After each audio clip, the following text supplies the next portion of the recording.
Matamgi sangin pamluno sangin na pambay mangbani silambi diyambani sakadabalambi semjahau Matamgi sangin pamluno sangin na pambay mangbani silambi diyambani sakadabalambi semjahau Sakadabalambi say namangdari Apumbalay rang saktari Maringna Saba Sangbaidi Namma Hangba Hounade Namma Hangba Hounade Namma Hangba Hounade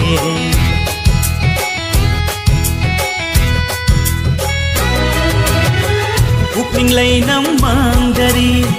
Apumbalay rang saktari Maringna Saba Sangbaidi Namma Hangba Hounade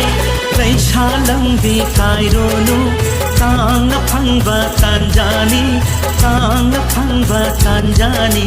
Manghangano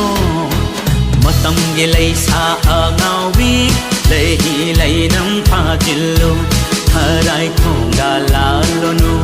Kamoy sangeng taurono Pirang neta na chintajani Nauna kamoy kaijani Matam gilay sa angawi Lay ng pazilo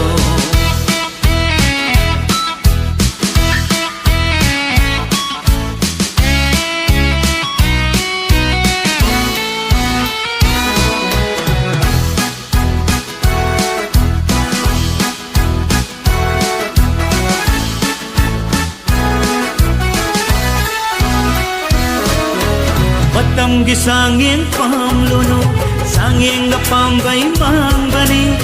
silambi diyambani sakadabalambi semjahau